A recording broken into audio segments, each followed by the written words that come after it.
Hello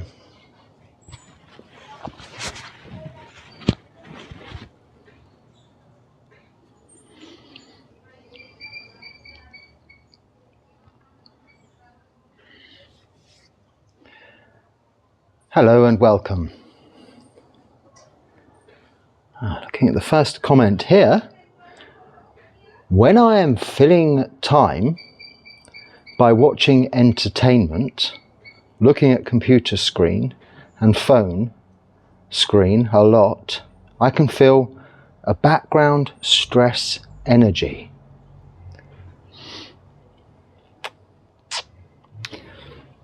I'm going to skip the details about your work revolving around screens and being on computers, and then you go on to say that you're addicted to the screen.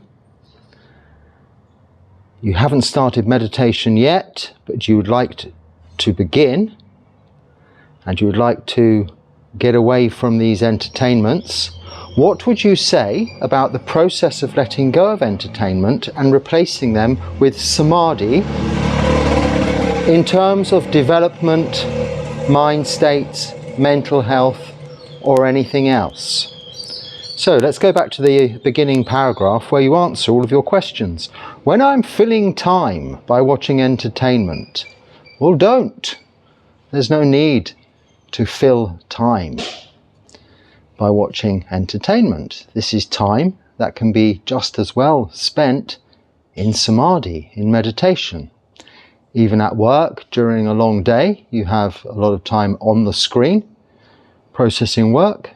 Any minute you get to yourself, turn away from the screen or simply close your eyes and have a minute or two mindfulness, observation of just breathing in, breathing out.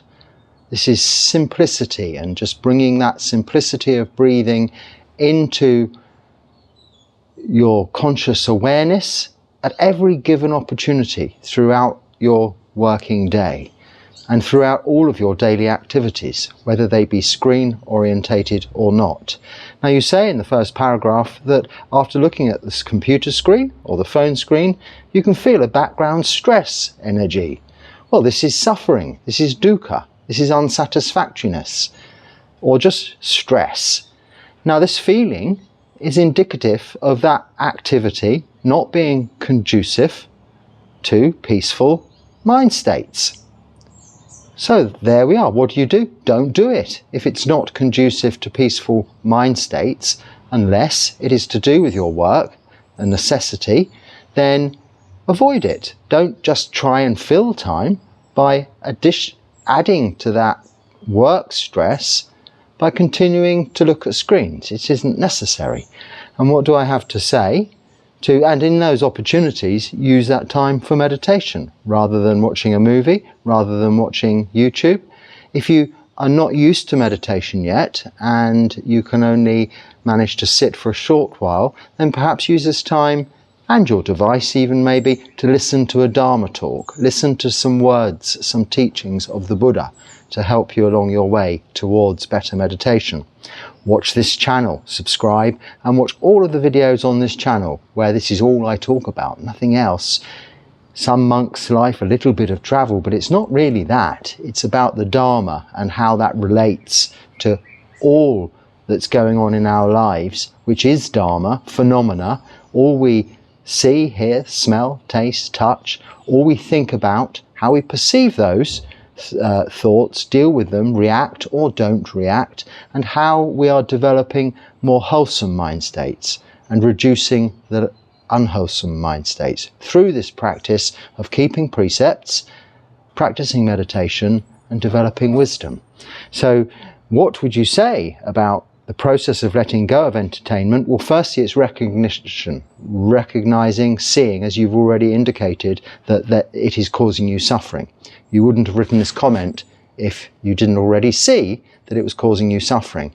If you're holding a very hot pot in your hands and your hands are burning, what are you going to do? You put it down, you let it go. Letting go might seem a corny phrase, a cliche, It's because it's what you're doing. You're letting go. You're not throwing away. It's not aversion. It's not pushing away. It's not forcibly doing anything. It's just putting something down. Very hot pot, burning your hands. Put it down. Let it go. That's all you're doing. With regards to entertainment causing you suffering, let it go.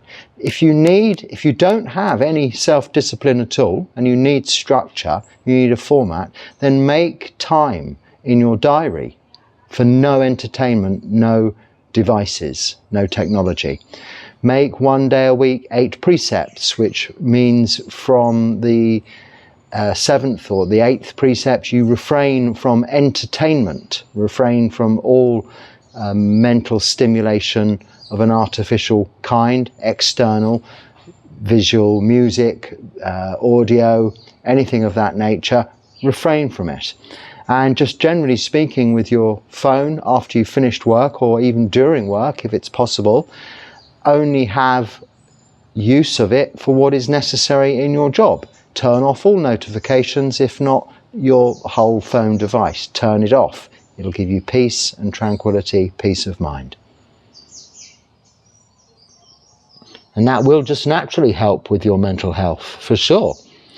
Did you say you Did you say you boil and dye your robes every 15 days? If so, what do you wear while doing this? I think there's a video on that here somewhere. But the robes come in 3 parts: upper robe, lower robe, and an outer robe.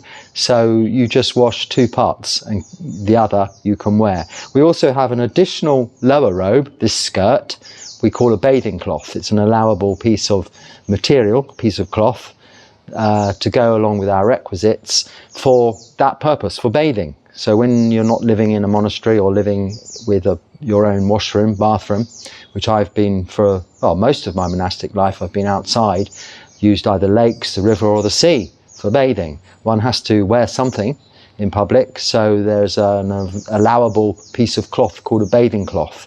And it's just as practical to have that allowable piece of cloth as being a second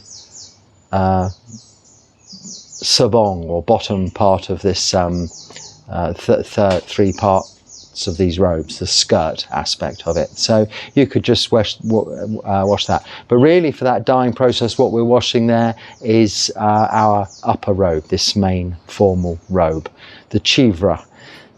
This is the piece that's sewn together, made up of lots of bits of cloth and dyed. We get very sweaty, it's very hot in hot countries. You can just dip it into a bucket of water every day if it's necessary, whenever it gets too dirty or too smelly.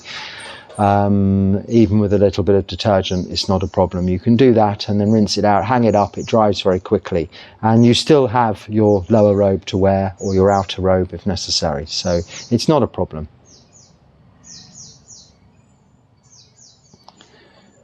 Does Samadhi require falling within? I once experienced that inadvertently by releasing the pain from my liver. There was an experience there, and I was able to see, even function, while my body breathed without me. However, I came out of it willingly, as I did not understand and could not stay where I physically was for a long period of time. Since then, and it goes on, let me just say, no, Samadhi, Sama Samadhi, right Samadhi, is focused attention on a single meditation object. Anything that happens as a result of that is phenomena that can be ignored, unless it warrants attention just to see that it's coming and it's going. A feeling is coming, an emotional feeling is coming, and emotional feeling is going. A physical feeling may be coming, staying a little while, and then going again. Noticing that is seeing clearly the nature of impermanence in all phenomena, as is your experience that you do very well describe here, but that isn't Samadhi, that's the experience outside of Samadhi. Samadhi is your conscious awareness being focused on your meditation object and not losing mindfulness of the breath, if that is your meditation object, for even 1 second. If your mind drifts into the functions of your liver and all that's going on with the rest of your body, even to the attention of seeing yourself breathing and then willingly taking yourself out of samadhi, as you describe it, this is again not samadhi. Deep levels of absorbed meditation resulting from samadhi, you'll come out of naturally, or when a bell rings or someone comes to get you or something happens to disturb you from that jhana or that samadhi. Other than that, you are not consciously able to, with regards to your body or your thinking brain, say, right now it's time to finish. If you're able to do that, you're not in samadhi. You do need a timer, an alarm, a bell, or something to happen around you to disturb you from that. Or naturally your body, your mind, your thinking brain will come out of samadhi anyway in due course. And you say you can't do it for a long time. Well, samadhi you can do for a long time when you're not being bothered by all of these other phenomena that might be going on as a result of either physical activities in your body or mental formations in your mind, emotions, or just general phenomena that occur as a result of having a peaceful and tranquil mind. Your mind will try and make things up to disturb you, even flashing lights, beautiful lights, auras, nimitta we call them, which means signs, the Pali word for signs, but nimitta is usually attributed towards these lights that people seem drawn to and very focused on and consider as part of samadhi, but they are yet another distraction. And you've lost mindfulness on your original meditation object. So if you're observing the breath and then suddenly you're wrapped up in nimitta, well, you've lost mindfulness of the breath and therefore won't go any deeper into samadhi. You've lost that momentum into samadhi.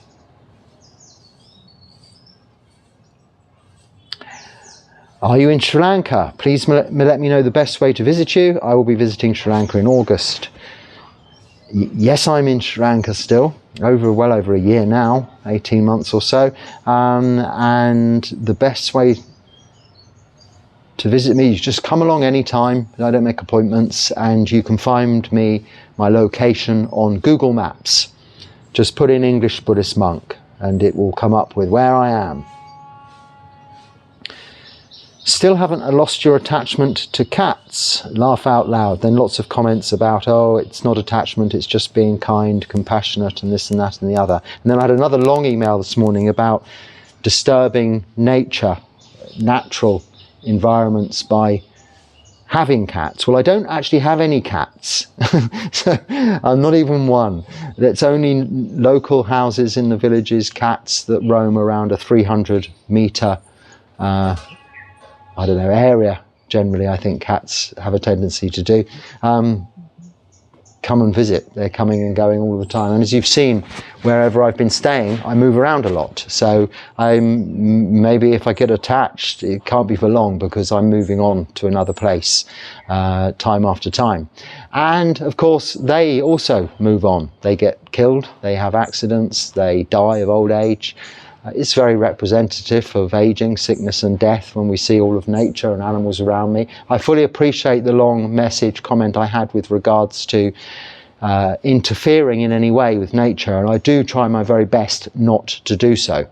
And it is, yes, I do admit, an indulgence of mine when I do feed the cute little kittens, and I do take on board what the long comment, which I'm not going to read out because it's, I think, we all understand as Buddhists the nature of kindness and how one can be overly compassionate, overly kind and disturb the equilibrium, the balance. My aim is to not cause any effect if I can, have no footprint, to be almost invisible. But it is okay, and I do see some very little skinny little kittens and things, and I just have that little private indulgence supported by yourselves to give them a little bit of proper cat food, which they might not otherwise get.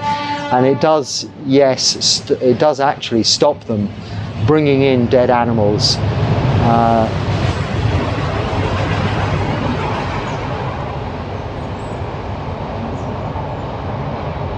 But in an ideal world, we wouldn't get involved at all. You're absolutely right. And we're not, as monks, allowed to have pets, partly for that reason. So I'm as least attached as I possibly can be.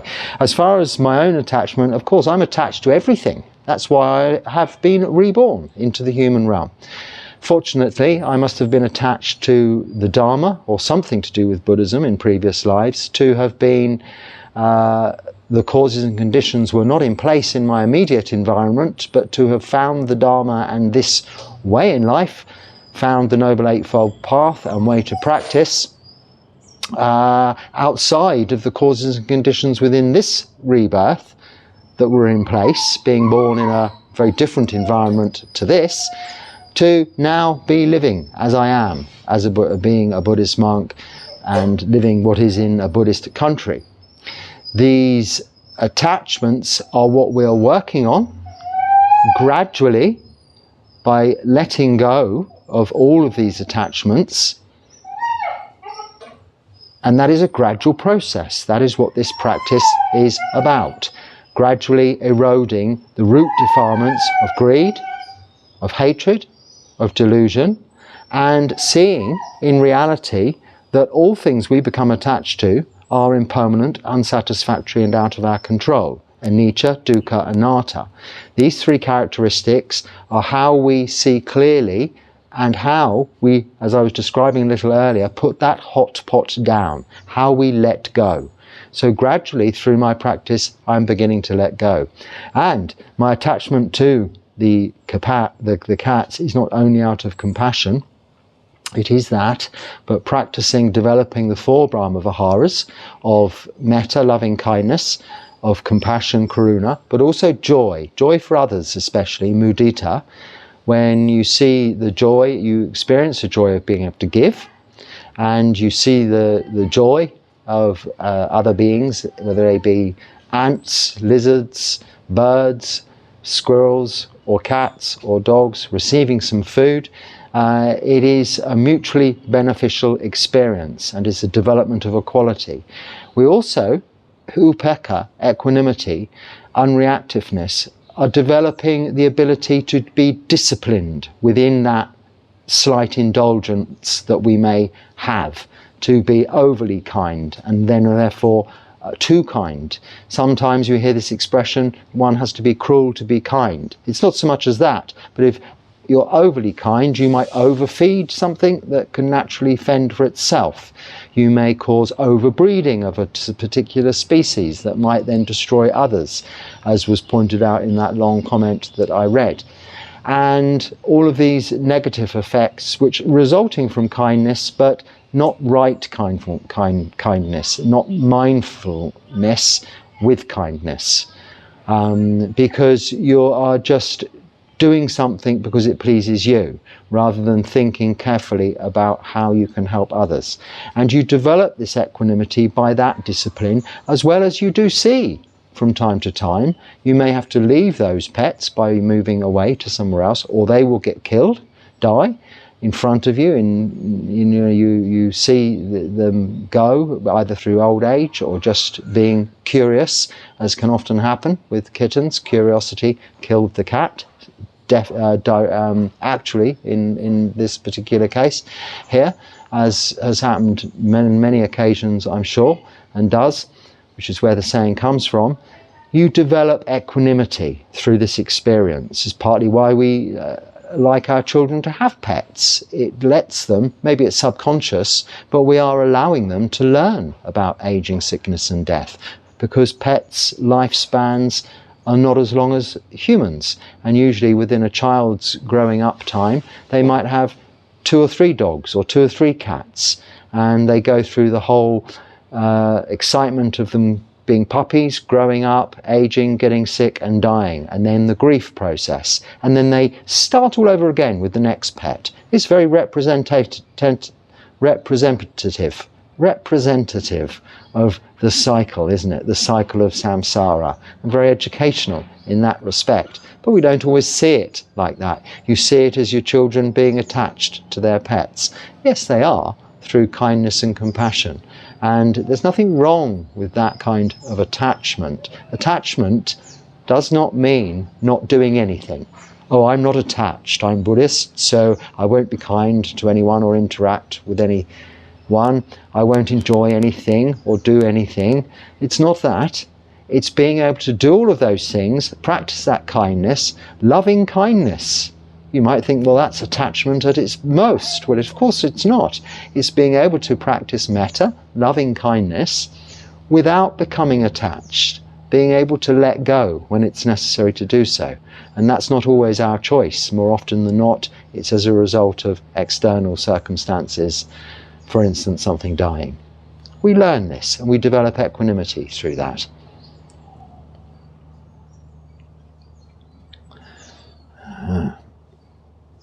If for whatever reason, ignorance or unawareness, you break one of your precepts, how do you deal with yourself? Do you have guilt, or are you hard on yourself? Would be helpful to understand the mental, emotional process you might go through, used to deal with guilt. Go through / used to deal with guilt, shame and negativity in relation to breaking a precept. Okay. And you're referring to monks or nuns. So we don't have so much this idea of guilt in Buddhism. Let me just cover that first. We have what we call hiri and ottappa in Pali, the Buddhist language of Theravada Buddhism. Hiri and ottappa, which means conscience and conscientiousness. So we have a conscience that we do not want to break any of, let's say, the 5 precepts, because this applies as much to lay people as it does to monks. Hiri and ottappa, they're our guards, our protectors. In fact, many temples, Buddhist temples, have 2 statues either side of the altar or the doors outside, whom are personifications of hiri and ottappa. They're not actually people, but it's the idea that they're like the guards, the protectors, standing outside of the doors to the temple or protecting the altar. And in this sense, they protect us from our own wrongdoings. So rather than retrospectively feeling guilty, we have a constant sense of conscience. And then hiri, which is that conscience, is protected by ottappa, which is, well, I say conscientiousness, but it's also usually described as fear of doing wrong. So like a fear, a shame almost, but more a fear of actually breaking those precepts and therefore affecting your conscience. So that continuing fear, which is better described as just conscientious, so conscientiously going about your daily activities in order not to be in breach in any way of your own conscience. So 2 similar words but quite different meanings, but pair very well together under the auspices of hiri and ottappa. So that's how we deal with trying to protect ourselves from breaking our precepts. But if we accidentally, through a lack of mindfulness, so it shouldn't be through ignorance, we should know, we have to know all of our 227 rules, let alone the serious breachable precepts that are in place to protect the core precepts that all Buddhists abide by, of no killing, stealing, sexual misconduct, lying or taking of intoxicants. Doing no harm either to ourselves or to others. These core principles have to be upheld and cannot be ignored, or you cannot have ignorance of, even to be considered a practicing Buddhist. So it can't happen through ignorance or unawareness. But yeah, say if you accidentally step on an ant, that could be considered ignorance or unawareness. I could possibly have sat on some of these very tiny ants here that you can hardly see, sitting down here now, and caused it to die. But I didn't intend to. I swept carefully before I sat down. I put my cloth down carefully before I sat down. I blew on my cloth before I sat down to blow them away, but still they're getting underneath me now. So unintentionally, through unawareness, I could accidentally, this is intention, and our precepts can only be broken intentionally. Without knowing that we've accidentally, if we're driving along in the car with insects hitting the windscreen, we're not intentionally driving our car to kill insects. It happens. This is a consequence. Another word, similar sounding, but this is just a consequence of those activities. Now, we try and avoid as best we can those activities, which is partially why monks don't drive cars, but lay people, it's very difficult for them to do so. If they can, fair enough, but if they can't, you just have to accept that. But we're talking about here, what do we do if we intentionally break a precept? So I'm just, you put in brackets, e.g. ignorance or unawareness isn't applicable. But if we intentionally break a precept, so we, by reaction, say we have no mindfulness and we have no equanimity, and because this just really wouldn't happen, but a mosquito bites us and we went like that and killed the mosquito intentionally, then that is an act of killing. And what we'd have to do in that, I think that wouldn't happen to any monks I know. I mean, I would never do that. I wouldn't be able to. But this is hira inopatapa, protecting you, of course. But if this was to happen, or let's say you were to be overcome with, so I'm trying to think of a trivial precept.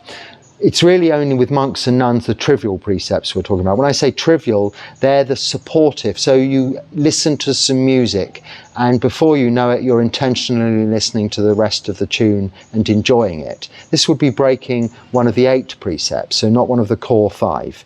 But those are very important because they're supportive of keeping the core 5. So if you've, say, done that, you've been listening to music and you enjoyed it, singing along, then you thought, oh, I must stop now because that's breaking a precept. Then what we do is we just then tell another monk, in the case of monks, or in the case of nuns, they tell another nun what it is they've done, and they make the determination not to do it ever again. So that's what we do. It's like a confession, but not formally. It's just, we do it formally every week when we take every 2 weeks, every 15 days on the Uposita, full moon and new moon, when we recite the Patimokkha. If we're living in a monastery with at least 4 other monks, we can do that every 15 days. We recite the Patimokkha, and prior to that we sit with another monk and we confess all of those wrongdoings that we've done by a formulaic table of recitation between each other. They can be senior to us or junior to us, it doesn't matter, because they, even if they're senior to us, also confess back what they have done. And we suggest to them, we don't offer them forgiveness, we suggest to them, we say, do you know what you've done? And they confirm again that they know what they've done. And do you make the determination not to do it again? And they make the determination not to do it again. So that's what we do. Now, if you're living alone, like I am here, then I could just to myself make the determination to not do that again. Or if I felt the need, I could just to anybody say, oh, by the way, do you know I did this thing that I shouldn't have done? Nobody should do, and as a monk I especially shouldn't have done it. So I'm now making the determination never to do that again. And thank you for listening. And that would be okay to do that. But if it was something serious, then I would have to contact my own Sangha back in India and my teachers there by one means or another, and either meet with them to discuss it if it was something serious, or just speak to them by whatever means if it was applicable or possible, like that.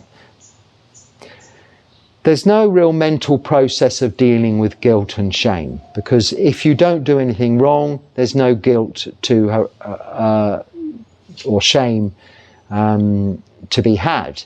But then also when you do something wrong, if you can accept that you've done it, there's no undoing of it. It's now in the past, but now you're making the determination not to do it again, then there's nothing to be guilty about. It's happened, it's done.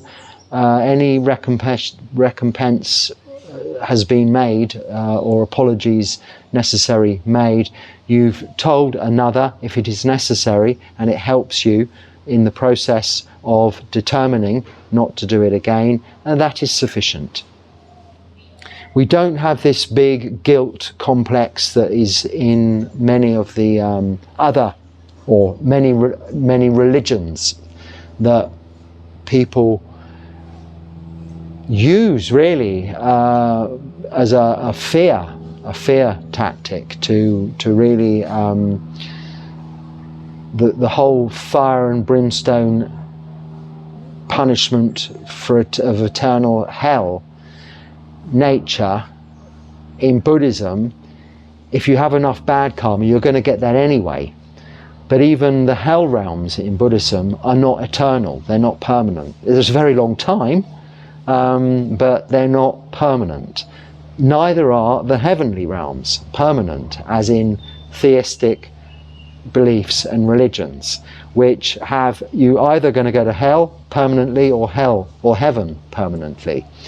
Either way, either direction in Buddhism, there's a continual, until you attain to Nibbana, a continual revolving process, like with the cycle of life and death in samsara, represented by the life of that child's pets. It's much the same in the hell realms and the heavenly realms and the animal realms, but they are much more difficult to get out of and attain to Nibbana. One needs to be in the human realm in order to do that.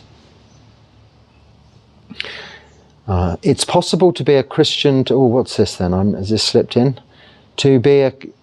It's possible to be a Christian, to believe in Jesus, but being also a Buddhist for philosophy, for my martial arts, question mark? That means being also a Buddhist because I want both. But some said that's not permissible. So no one's stopping you doing anything. It's not permissible. You don't need permission to be a Christian. You don't need permission to be a Buddhist. And if you want to be both, you don't need permission. You can do what you like. But let's say you want to drink coffee and you want to drink tea and you want to mix them up together. They're not going to really work so well. So you've got to kind of make a decision. Drink coffee or drink tea. Or one day drink coffee and one day drink tea. I mean, that's a bad example, actually. Because with philosophy, with religion, it's a lifetime's practice of developing understanding about the nature of your mind and the nature of your body and the nature of existence that you're living in. And if you watch more of these talks on this channel, subscribe and watch these talks, you will come to hear me discuss this on many occasions, over and over again, the simple practice of Sila, Samadhi, Panya, what Buddhism is, and what we're looking to achieve through that.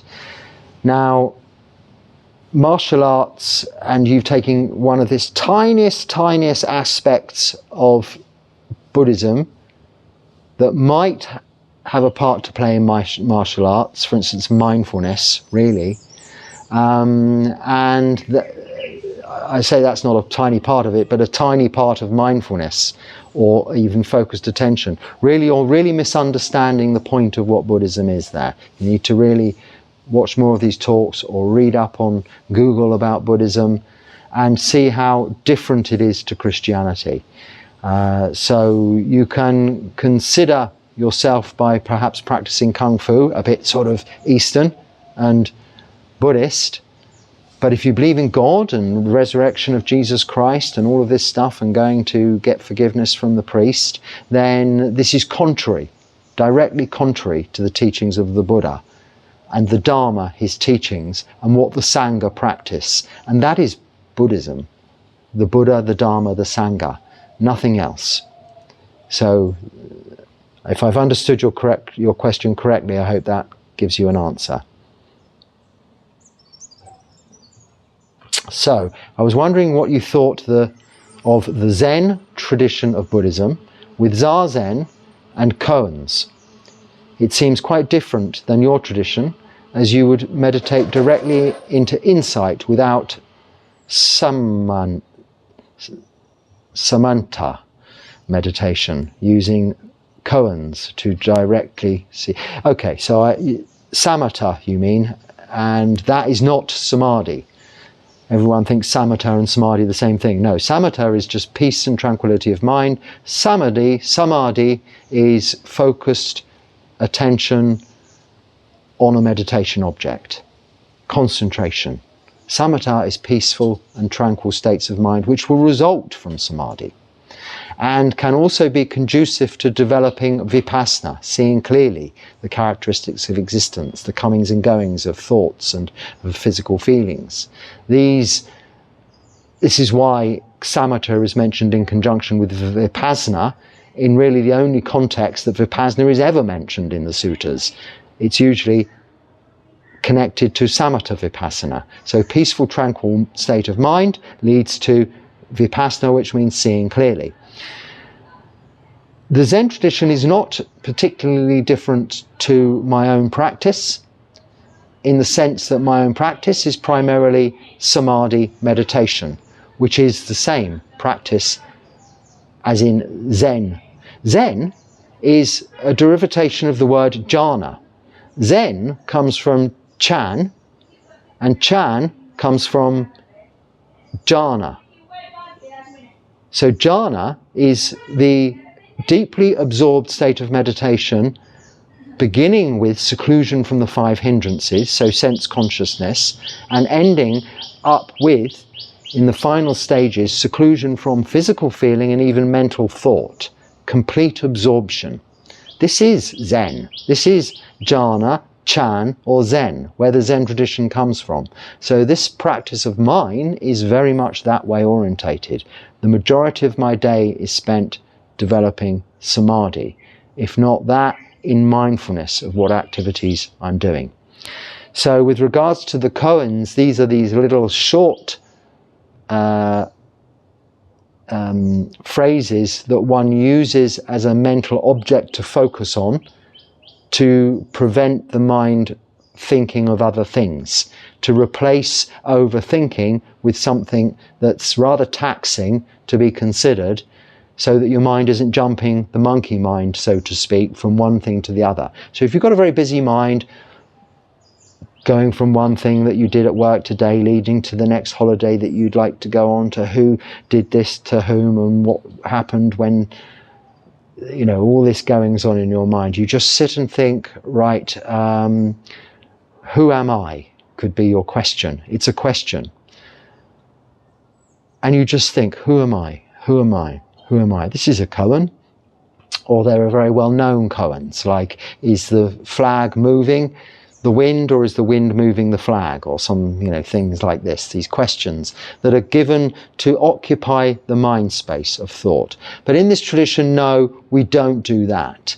We tend to just watch something relatively unstimulating, but able to be focused on, like observation of the breath, and allow the mind to naturally settle and become calm, peaceful and tranquil, developing samatha, and then enable it through samadhi, developing samadhi, to become more concentrated and focused for longer and longer periods of time, so that when you're no longer in samadhi, you have the quality of seeing clearly, vipassana, and are able to see more clearly, have this insight as a result of that samadhi meditation. So it's just the koans are just a different form of meditation object. But they weren't meditation objects included in the 40 meditation objects given by the Buddha in the suttas, which don't include a question that doesn't really have an answer to be considered, but mainly considers other aspects that are more simple than that and don't provoke further thought. You could get very embroiled in a koan and make it your life's work to get to the bottom of that answer. So if you're unable to let go, if you get very attached to solving problems, then it could be distracting towards attaining to samadhi.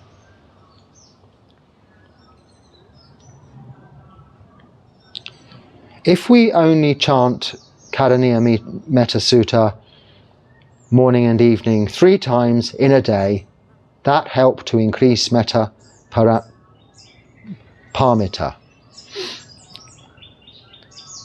I think what you're saying there is if we chant the Karaniya Metta Sutta 3 times in the morning and 3 times in the evening, it will increase our metta parami. Metta is one of the 10 parami qualities that we're developing.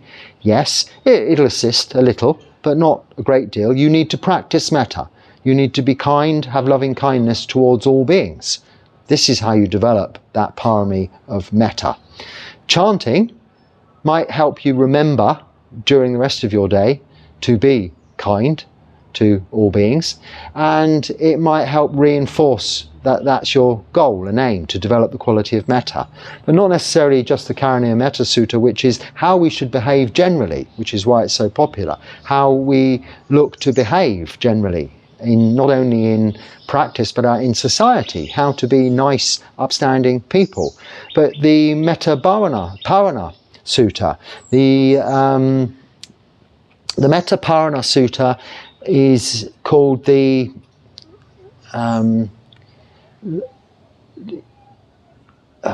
the Metta Parana Sutta, the reflection, the chanting. It's a shorter chant, the one that begins Aham Sukhito Homi Nutukko Homi, and in English is May I, reflections on universal well-being.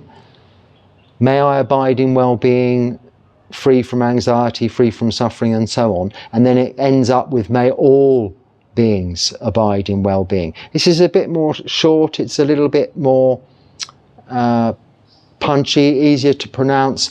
That is quite a good little chant to be just rolling around in your head all of the time as a mantra, or even a part of it. So, I mean, included in there, slightly similar, is Sabe Sata Sukhi Hotu, which is always what I say at the end of the meditation, because that's as far as my metta meditation goes. I don't sit meditating, radiating loving kindness to all and sundry around me.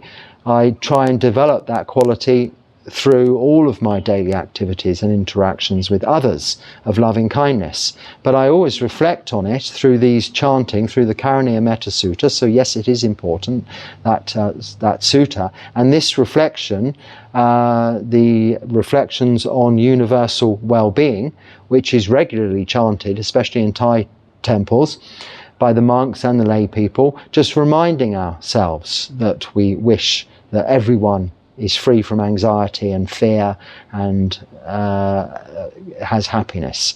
So these are not a replacement for having loving kindness as a quality, that just chanting for the sake of it, especially if you're not understanding the meaning of the words you are saying. So you should be chanting it in your own language, or know it in your own language before you start chanting it in Pali. Otherwise, you don't know what you're saying. You could be saying something you don't agree with. I doubt it, but you should always know what you're saying when you're chanting something. So it's not just that, in answer to your question. It's very important that you know that that's not enough. Whether you chant it 3 times, 100 times, or 1 time, it doesn't make any difference. It's not going to improve your quality. It might improve your thoughts or intention of having. You're not developing loving kindness through that chanting. You're doing that alone. You're just saying words, and then if you go out and you're cruel to everybody, it's made no difference. You need to go out and be kind, and I'm sure you are being kind to everybody. That is loving kindness. That is metta.